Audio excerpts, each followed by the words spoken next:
제가 설교하기 전에 제 간증을 하나 이야기하겠습니다. 그냥 개인적인 이야기인데, 전에는 제가 소화가 잘 안 돼가지고 전심을 딱 특별한 것만 먹었습니다. 그래서 교회 전심을 못 먹었거든요. 그래서 오후에 예배를 드릴 기회가 없었는데 요즘 조금 위가 좋아졌습니다. 그래서 오늘 교회에서 전심도 먹고 또 오후 예배도 함께 드리고 말씀 전할 수 있게 된 것 정말 기쁘게 생각합니다. 제가 부민교회를 목회할 때 초창기에 한 번은 이런 일이 있었습니다. 아내가 딸 둘인데 딸 둘을 데리고 친정에 간 거예요. 가기 전에 걱정을 합니다. 무슨 걱정했겠어요? 제가 밥을 어떻게 하느냐, 그게 걱정이지요. 자꾸 걱정하길래 내가 걱정할 거 하나도 없다, 그냥 갔다 오라, 아무것도 신경 쓸 거 없다. 왜 그렇게 말했느냐 하면 저는 자신만만했습니다. 제가 섬기는 부민교회는 그때 당시에 옆에 지방검찰청, 고등검찰청, 지방법원, 고등법원, 대학병원, 통신공사가 있었습니다. 고로 뭐가 많겠어요? 식당 없는 것 없이 다 있었습니다. 저는 속으로 잘 됐다, 기회다, 당신 가면 내가 먹고 싶은 거 실컷 사 먹을 거다, 그렇게 생각을 했던 거지요. 아내는 그래도 걱정하면서 갔어요. 제가 이제 첫날 전심인데 뭐만 있으면 되죠? 지갑만 있으면 되잖아요. 지갑 확인하고 딱 만져보고 어깨 힘 딱 주고 나왔어요. 길에 나와서 어느 식당을 갈까 생각하는데 생각이 안 나는 거예요. 가고 싶은 식당이 생각이 안 나요. 아내가 밥을 해줄 때는 가고 싶은 식당이 엄청 많았는데 막상 아내가 없으니까 가고 싶은 식당은 하나도 생각이 안 나고 먹고 싶은 게 딱 하나 생각나는데 아내가 차려주는 하얀 쌀밥에 반찬 몇 가지, 그것만 딱 생각이 나더라고요. 그때 제가 알았습니다. 일찍 깨달은 거죠. 아내의 식탁이 소중한 것이구나. 그래서 제가 생각을 해봤어요. 아내의 식탁이 왜 소중합니까? 아내의 식탁에는 칼로리가 높습니까? 아내가 요리를 더 잘합니까? 전혀 아니에요. 근데 왜 아내의 식탁이 소중하냐? 아내의 식탁에는 나를 향한 사랑, 정성이 가득 담겨 있는 거예요. 사람은 밥을 먹고 사는 것이 아니고 사랑을 먹고 사는 겁니다. 그래서 아내의 사랑을 먹고 내가 사는 거구나, 일찍이 깨달았죠. 그래서 그때 저는 결정을 했습니다. 앞으로 아내가 차려주는 밥과 반찬은 세상에서 제일 맛있는 것이다. 근데 마음먹기 달렸거든요. 그래서 저는 지금까지 세상에서 제일 맛있는 밥을 먹고 반찬을 먹고 살아오는 세상에서 제일 행복한 사나이가 된 줄로 믿습니다. 진짜예요. 어떤 사람은, 여기 우리 생명샘 되는 교회는 없는데 아내가 김치 담으면 맛없다는 사람이 있어요. 잘못 담았다고, 잘못 절구었다 그러고, 뭐 잘못 뭘 했다 그러고 토를 다는 거. 아내는 정성껏 김치 담아왔는데 남편이 먹어보고는 잘못했다 그러면 얼마나 마음 상하겠어요. 근데 이 남편이 꼭 그러는 거예요. 하루는 이 여자가, 여기 부인이 김치를 자기가 담았는데 내가 담았다 그러면 또 뭐라 할 테고 거짓말을 한 거예요. 여보, 이거는 내가 담은 거 아니고 도리네 김치, 당신 좋아하잖아, 그 김치 좀 얻어간 거예요. 그렇게 말했더니 남편이 젓가락으로 하나 딱 먹더니 한다는 말이, 그래, 김치는 이렇게 담는 거야. 얼마나 불쌍합니까, 여러분. 갑자기 뜬금없이 저 목사님이 왜 이 이야기를 했을까? 혹시 제가 오해했으면 양해하고 들어주십시오.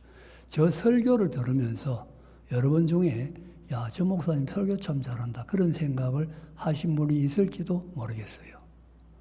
여러분, 제가 여러분에게 하는 설교는 한평생 한 설교 중에 베스트입니다. 저는 설교를 하기 위하여 설교 준비를 할 필요 없습니다. 프린트할 필요도 없습니다. 몇 개 프린트해놓은 중에 하나 가지고 오면 되는 거예요. 거기에 제 사랑과 진액이 다 담겨 있는 게 아니라는 이야기죠. 그런데 제가 목회할 때 설교를 하면요, 주일날 얼마나 힘든지 몰라요. 설교하고 나면. 왜? 거기는 진액이 담겨 있는 거예요. 사랑과 정성과 눈물이 담겨 있는 거예요. 무슨 이야기를 제가 지금 하고 있는지 알겠습니까? 담임 목사님의 설교는 아내의 식탁이다. 그것을 깨닫는 사람은 앞으로 남은 생에 복받은 사람인 줄로 믿습니다. 그 담임 목사님의 설교가 아까도 말했지만 칼로리 높은 거 아니에요. 잘하는 것도 아니에요. 다른 사람보다도. 그러나 나를 향한 관심, 정성, 기도, 눈물은 거기 있습니다. 어느 누구의 설교가 아니고 우리 목사님의 설교에 있는 거예요. 그걸 귀하게라고 생각하는 사람은 얼마나 복됩니까? 근데 오늘 현대 그리스도인들이 그런 걸 잘 모르는 것 같아서 제가 마음이 좀 안타까운 거예요. 그런 생각이 들어서 앞으로는 남은 생에는 우리 목사님 설교는 아내의 식탁이다. 꼭 그렇게 믿고 순종하십시오. 한번 따라하겠습니다. 우리 목사님 설교는 아내의 식탁이다. 별거 없어요. 아내의 식탁은 비슷해요. 맨날. 제 아내가 그래요. 맨날 비슷한 거. 국을 했는데 제가 싱겁다 그러면, 짜다 그러면 졸여가지고 찌개 만들어버려요. 찌개 했는데 싱겁다고 물 부어가지고 국 만들어요. 아무 문제 없습니다. 아무 상관없어요. 여러분, 한 교회 목사님이 계속 설교를 하면 보세요. 예화를 해도 교인들이 설교는 잊어버리고 예화는 또 잊어버리지도 않아요. 그러면 10년 후에 해도 저 옛날에 한 이야기 또 한다 이런다고. 그 목사가 할 수 있는 예화가 한계가 있지. 얼마나 힘들겠어요. 그래도 아무 상관없습니다. 그 말씀 속에 하나님의 음성이 있는 줄 믿고 그 말씀 듣고 은혜 받으면 얼마든지 일주일 동안 승리하며 삽니다. 여러분, 아내가 식탁 솜씨가 없어요. 그래서 그 남편 영양실조 걸렸다. 이런 말 들어봤어요? 네? 아내의 밥 먹고 영양실조 걸렸다는 사람 봤습니까? 그런 사람 없습니다. 얼마든지 건강할 수 있습니다. 그래서 매주일 아내의 목사님의 설교를 아내의 식탁으로 그렇게 받아들이고 또 여러분 제가 예를 들어서 아주 예쁘고 멋있고 착하고 정말 좋은 여자가 저를 좋아해요. 그럼 제가 그 여자 좋아하면 됩니까? 안 됩니까? 그 여자 정말 예뻐. 사람도 좋아. 성품도 엄청 좋아. 신앙도 좋고. 제가 그 여자 좋아하면 됩니까? 안 됩니까? 저는 누굴 좋아해야 되지요? 제 아내를 좋아해요. 그럼 제 아내가 제일 예쁩니까? 아니에요. 저도 알아요. 제 아내가 나이 70인데 뭐 예쁘겠어요? 그러나 저는 세상에서 제 아내를 제일 사랑해야 돼요. 안 그러면 저는 나쁜 놈이에요. 안 그렇습니까? 나를 위하여 한평생을 바친 사람이에요. 한평생을 수고하고 한평생을 헌신하고 한평생 정성을 쏟은 아내인데 그 아내를 두고 엉뚱한 생각을 한다든지 엉뚱한 관심을 가진다? 그럼 정신 나간 사람이죠. 안 되는 거죠. 우리 목사님이 여러분을 향하여 그런 사랑과 그런 정성을 가지고 있어요. 여러분, 저는 교회와 목사는 부부관계가 같다고 생각합니다. 부부관계가 같아요. 서로 사랑해야 돼. 짝사랑하면 힘든 거예요. 서로가. 목사님 여러분 사랑하고 여러분도 목사님 사랑하고 위로하고 격려할 때 내가 복받는다. 내가 행복한 생활한다.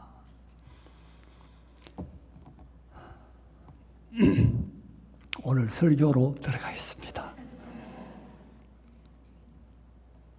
루키즘이란 말이 있습니다. 루키즘.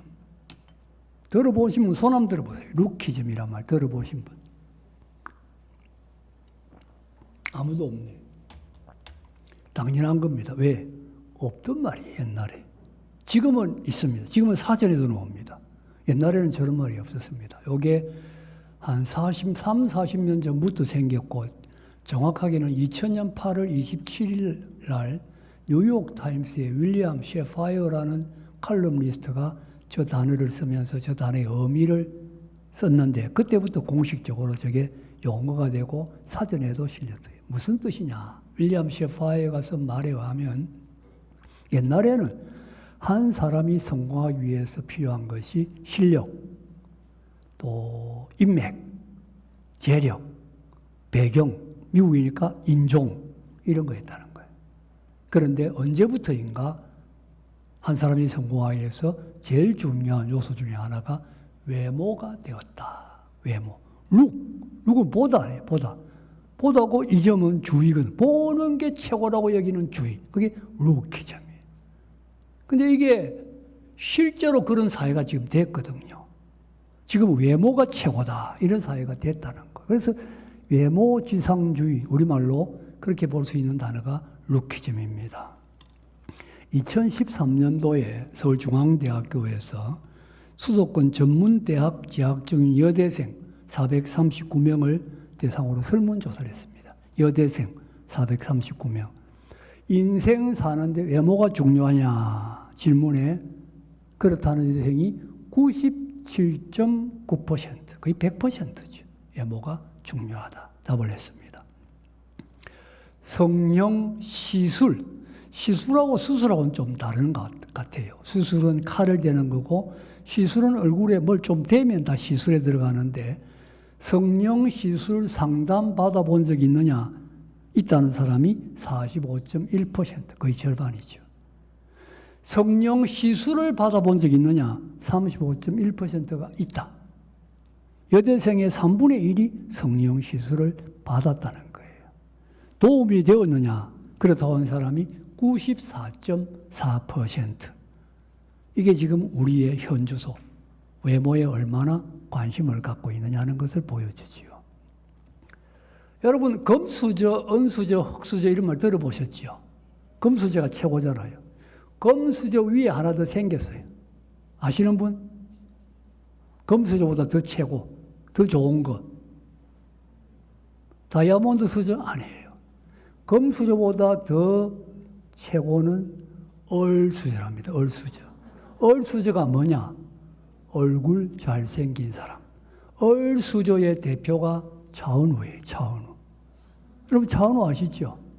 모릅니까?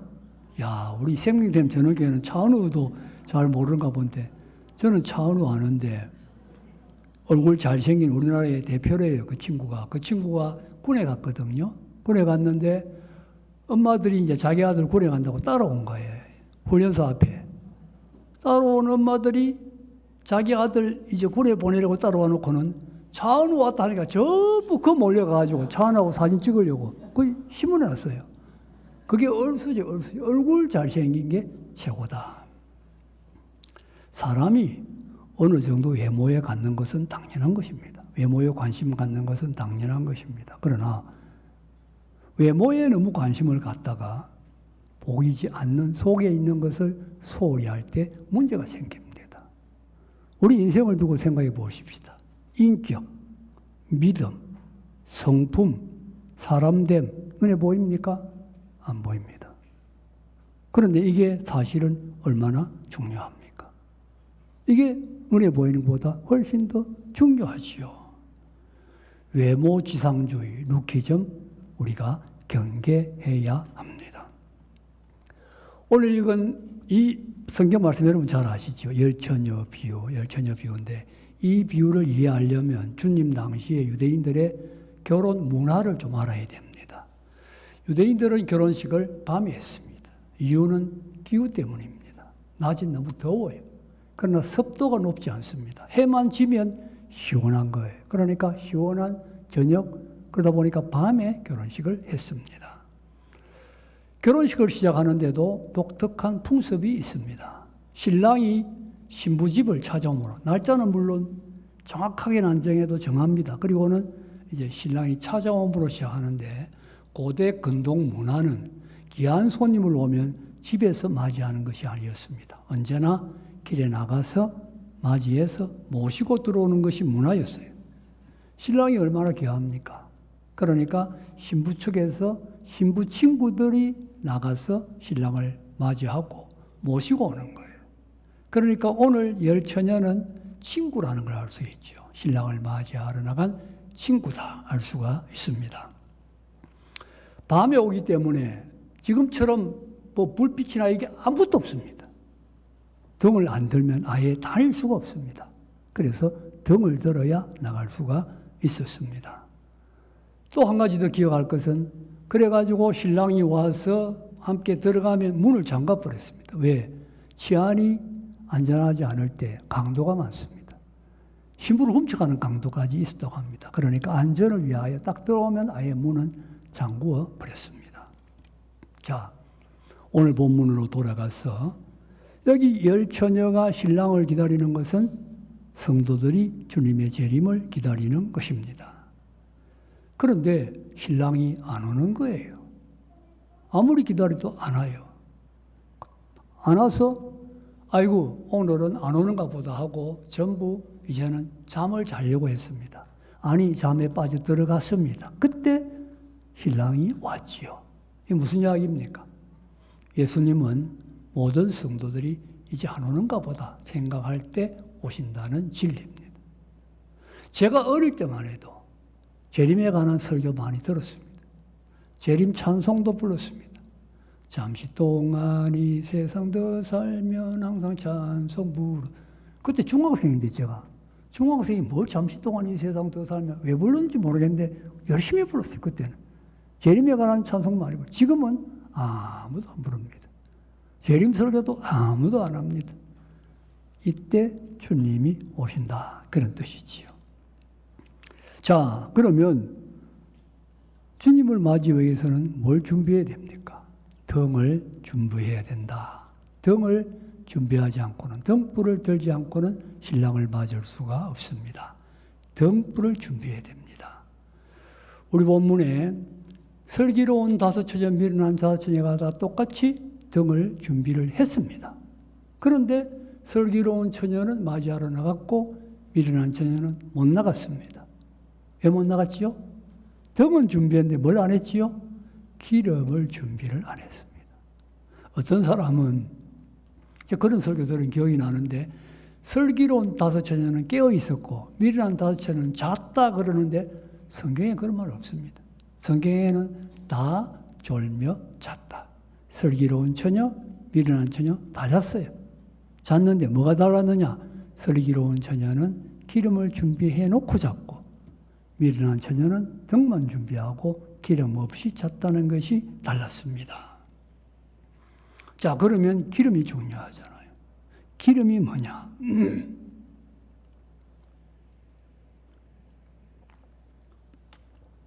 우리 본문을 읽을 때 지금 그걸 때울 때가 아닙니다. 타이밍이 아닙니다. 없을 때는 안 때워도 됩니다. 신경 쓰지 마십시오. 저 무슨 이야기했죠? 예. 기름이 뭐냐 그랬는데 여러분 여기서 지금 우리가 기름이 무엇이냐를 생각하기에 앞서 생각해야 될 것은 등은 들었는데 기름을 안 들었다는 거예요. 등은 기름이 있어야 불을 밝힙니다. 등의 역할을 합니다. 필수적으로 있어야 되는 거지요. 문제는 등은 들었느냐 안 들었느냐 다 보입니다. 기름은 특별한 관심을 갖지 않으면 준비했는지 안 준비했는지 모릅니다. 여기 문제가 있다는 거예요. 눈에 보이는 것은 다 보이니까 준비했어요. 근데 잘 안 보이는 거, 사람들이 관심 안 갖는 거, 그러나 꼭 있어야 되는데 그게 없었다는 것이지요. 다시 말하면 외모는 잘 갖추었는데 그 외모를 외면되게 하는 속에 내용이 없었다는 진리예요. 여러분 우리가 영적으로 생각해 봅시다. 신앙생활에 신앙인의 외모가 뭡니까? 제일 대표적인 외모가 직분입니다. 제일 눈에 잘 보이는 게 직분이잖아요. 저 사람 목사다. 저분은 장로다. 권사다. 집사다. 우리는 어떤 그리스도인을 보면 제일 먼저 그걸 봅니다. 목사다. 그러면서 무슨 생각하느냐? 야, 저 사람은 신앙 수준이 목사 수준이다. 이렇게 생각하는 거예요. 장로 수준이다. 집사 수준이다. 외모를 보고 그 신앙의 수준을 평가해 버리는 거예요. 여러분, 목사라고 다 목사다운 거 아닙니다. 장로 되는 것도 교회마다 다릅니다. 어떤 교회는 쉽게 되고 어떤 교회는 어렵게 됩니다. 또 교회 신앙생활 잘하다가 다른 교회 갔다가 오면 안 됩니다. 그런 거 아무도 생각 안 합니다. 무조건 목사냐, 장로냐, 집사냐, 권사냐 그것만 봅니다. 그걸로 판단을 해버려요. 그러니까 예를 들어 여러분이 나는 집사인데 시골에 어릴 때 친구들과 헤어졌다가 30년 만에 만났다.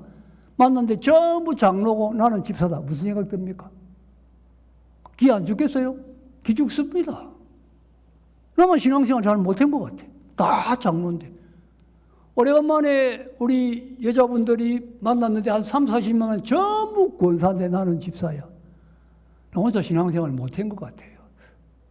이게 그 직분을 가지고 다 평가를 해버리는 거예요. 그러니까 교회마다 직분자 선출하려면 긴장을 하고 나면 시험 드는 사람 생기고 하는 문제가 생기는 겁니다. 여러분, 직분은 외모입니다. 직분을 가지려면 그 직분에 걸맞는 내용이 있어야 됩니다. 기름이 있어야 됩니다. 믿음, 성령 충만, 인품, 리더십 이런 게 있어야 되잖아요. 관심 없습니다. 직분만 가지면 되는 거예요. 루키즘, 영적 루키즘이지요. 예배 외모입니다. 다 보이잖아요. 예배 안 빠집니다. 예배 빠지면 보이니까. 그러나 여러분 예배가 덩이라면 기름이 뭡니까? 하나님을 향한 간절함, 감사의 마음, 은혜를 사모하는 마음, 하나님 만나는 기쁨 이런 것이 기름이죠. 거기 있느냐 없느냐? 관심 없습니다. 예배만 드리면 되는 거예요. 덩에만 관심이 있다는 거지요. 봉사도 마찬가지입니다. 교회 봉사, 누구는 어떤 부서에서 뭘 해? 잘해? 못해? 잘해? 열심히 해? 다 보입니다. 열심히 합니다. 기름은 뭡니까? 왜 봉사합니까? 주님의 은혜가 너무 감사해서 만 번이라도 보답하기 위해서 하는데 그 주님의 은혜에 감사하는 마음이 그 봉사 속에 있느냐는 거예요. 하나님 사랑해서 그 사랑의 고백으로 주를 위하여 봉사하는데 사랑하는 마음이 주님 사랑하는 마음이 있느냐는 거예요. 오래 하다 보니까 형식만 남아가지고 아무 생각 없이 봉사할 수 있습니다. 기름은 없고 등만 남은 거예요. 우리는 처음에 당연히 기름 있고 등도 있었습니다. 그런데 등은 잘 보이는데 기름은 안 보이니까 등만 자꾸 관심을 가지는 거예요. 그런 사이에 기름은 나도 모르게 없어집니다. 문제는 등을 들고 있으니까 기름이 없어졌는데 없어졌는 줄도 모르고 있다는 거예요. 내 등에 기름이 없는데 그 사실도 모르고 있을 수 있다는 거죠. 언제로 실제로 이런 일이 있었답니다. 어느 방송국에서 불우이웃돕기, 옛날에는 지금 모르겠는데 옛날에는 불우이웃돕기 성금을 내면 뉴스 끝나고 난 다음에 명단을 쭉 방송국에서 보여줬습니다. 많이 낸 사람은 사진도 보여주고 그 다음에는 더 큰 글자, 그 다음에 작은 글자, 액수에 따라서 이렇게 방송에서 보여줬습니다. 어느 회사에서 불우이웃돕기 성금을 방송국에 가져왔어요. 이거 우리 회사에서 내는 불우이웃돕기 성금입니다. 내주세요. 그리고 부탁이 그리고 우리 회사 사장님 사진을 띄워주세요. 방송사에서 규정을 딱 보여주면서 얼굴을 사진을 띄워주려면 얼마 이상이어야 합니다. 그렇잖아요. 방송국에는 그게 규정이 있어야 되거든요.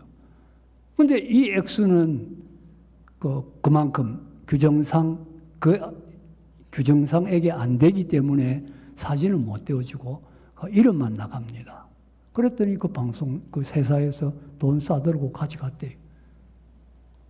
불우이웃돕기라는 등은 들었죠. 불우이웃을 사랑하는 기름은 없었다는 이야기죠. 등은 있었는데 기름은 없었습니다. 중세에 유명한 이런 일화가 있습니다. 어떤 유명한 대주교, 존경받는 대주교. 아주 모든 것이 모범적이어서 모든 성도들이 존경하는데 이 대주교는 매일 정해진 시간이 되면 거룩하게 서서 하나님 앞에 큰 소리로 기도를 드립니다. 기도를 시작하는 그 말도 항상 똑같아요. 거룩하고 영화로우시며 살아계신 하나님 아버지. 그러면서 기도를 시작하는 거예요. 매일 수십 년 동안 매일 드리는 거예요. 그 시간만 되면. 하루도 기도를 드립니다. 대주교가 좀 엄숙하고 경건한 모습으로 거룩하고 영화로우시며 살아계시는 하나님 아버지 그랬는데 갑자기 기적이 나는 거예요. 하늘에서 하나님의 음성이 들려온 거예요. 그래, 너 기도하는구나. 내가 들을게. 말해봐라. 대주교가 너무 놀래가지고 심장마비로 죽어버린다는 거예요. 기도는 했는데 하나님은 없이 했다는 이야기죠. 하나님 없는 기도. 등은 있었는데 기름은 없었다는 이야기입니다. 여러분, 우리가 직분 갖는 거 귀한 일이지요. 예배드리고 봉사하고 선을 행하는 것 다 중요합니다. 하지만 잊지 말아야 될 것은 이 모든 것이 등이라는 사실이에요. 우리는 어떤 등을 갖느냐? 큰 등을 갖느냐? 좋은 등을 갖느냐? 다른 사람들이 나를 어떻게 볼까? 관심 많습니다. 하지만 등이 크면 클수록 거기 기름이 없으면 더 낭패당합니다. 하나님 앞에서는 하나님을 속이는 것이 됩니다. 하나님은 노엽게 생각하십니다. 그렇다면 이제 생각합시다. 기름이 무엇이겠습니까? 오늘 우리 본문을 생각하면 10처녀, 5처녀는 기름이 있어서 혼인잔치에 들어갔으니까 기름은 믿음이다. 뭐 그렇게 말할 수도 있겠죠. 그러나 그렇게 두루뭉실 말해버리면 예수님이 이 비유에서 말씀하고자 하는 의도를 하나도 살릴 수가 없어요. 예수님의 의도는 뭡니까? 등은 들었는데 그 등이 등의 역할을 할 수 있는 내용이 없었다는 것이 예수님의 말씀의 의도 아닙니까? 다시면 우리의 신앙생활이 형식이 아니고 살아있는 신앙생활 되게 하는 것. 껍데기가 아닌 정말 생명력 있는 신앙생활 되게 하는 그게 기름이지. 그게 있어야 한다는 이야기 아니겠습니까? 그렇다면 그 기름이 무엇이겠습니까? 여러 가지를 지적할 수 있겠지만 저는 중요한 2가지만 말씀을 드립니다. 첫째는 구원의 감격입니다. 구원의 감격. 여러분, 우리가 왜 신앙생활을 합니까? 구원받았기 때문에 하는 거지요. 하나님이 우리를 구원해 주셨잖아요. 어떻게 구원해 주셨습니까? 하나밖에 없는 독생자를 십자가의 죽음에 내어 주심으로. 예수님은 우리를 위하여 십자가에서 생명까지 희생하심으로 우리를 구원해 주셨습니다. 이 은혜가 너무 감사하고 너무 감격스럽잖아요. 그래서 이 은혜에 어떻게 하면 조금이라도 보답할 수 있을까 하는 것이 우리의 신앙생활이라는 겁니다. 우리 신앙생활의 원리가 여기 있지 않습니까? 여러분, 성자의 귀한 몸이라는 찬송가 있죠. 그 찬송가 4절을 보면요. 만가지 은혜를 받았으니 구원받았다는 이야기. 내 평생 슬프나 즐거우나 이 몸을 온전히 주님께 바쳐서 주님만 위하여 늘 살겠네. 만가지 은혜, 구원의 은혜 받았으니 슬프나 즐거우나 내 몸을 온전히 주님께 바쳐서 주님만 위하여 늘 사는 것이 우리 삶이고 우리 신앙생활이라는 겁니다. 그래서 그 은혜에 감사하는 마음으로 예배드리는 하나님 감사합니다. 그 예배가 살아있는 예배가 되는 거지요. 그 은혜에 만분이라도 보답하기 위하여 봉사하는 거예요. 오늘 주방에도 보니까 열심히 섬기시던데 주님의 그 구원의 은혜, 주님, 내가 이것으로 조금이라도 보답할 수 있겠습니까? 그런 마음으로 부엌에서 봉사하면 기뻐요. 감사해요. 일하는 것 자체가 특권이에요. 영광이에요. 그게 우리의 신앙생활이라는 거지. 그 은혜가 감사해서 선을 행하고 말씀대로 산다는 겁니다. 그런데 오래 신앙생활 하다 보면 아는 것도 많고 연륜도 생기고 경험도 생기는데 나도 모르는 사이에 구원의 감격은 점점 희미해질 수 있다는 겁니다. 내가 구원을 받았다는 거 알지요? 그게 하나의 이론이 되어버려요. 십자가를 생각해도 감격이 없어요. 아무런 마음에 뜨거움이 없어요. 그냥 냉랭한 거예요. 여러분 지금 어떤 자리에 있습니까? 십자가를 생각할 때 가슴이 뜨거워집니까? 구원의 은혜를 생각할 때 깊이 생각하면 눈물이 핑 돕니까? 그래야 살아있는 신앙이라는 거예요. 그래야 내 심령에 기름이 있다는 기름. 기름이 있어야 되는 거예요. 오래 하다 보면 습관이 되고 신앙생활이 습관이 되고 그게 덕만 들었다는 이야기입니다. 십자가를 깊이 묵상해야 됩니다. 나를 구원하신 하나님의 그 은혜를 늘 생각하고 늘 묵상해서 그 은혜가 내 가슴에 뜨거워지고 살아나고 그래서 그 은혜의 불길을 가지고 예배도 드리고 봉사하고 주님 섬길 때 그게 기름 있는 등을 들고 있는 신앙생활이 된다는 진리입니다. 첫째가 구원의 감격입니다. 둘째는 다 써놨기 때문에 한번 읽어보겠습니다. 둘째는 시작 하나님을 사랑하는 마음입니다. 그렇습니다. 우리가 신앙생활하는 것은 하나님이 먼저 우리를 사랑하셨기 때문에 우리도 하나님을 사랑하기 때문입니다. 여러분, 사랑은 내가 누구를 사랑하면요, 그 상대방에게서 사랑받고 싶잖아요. 그렇지 않으면 그건 사랑이 아닙니다. 내가 아내 사랑하면 아내도 나를 사랑해 주기를 원합니다. 그게 사랑의 본성이에요.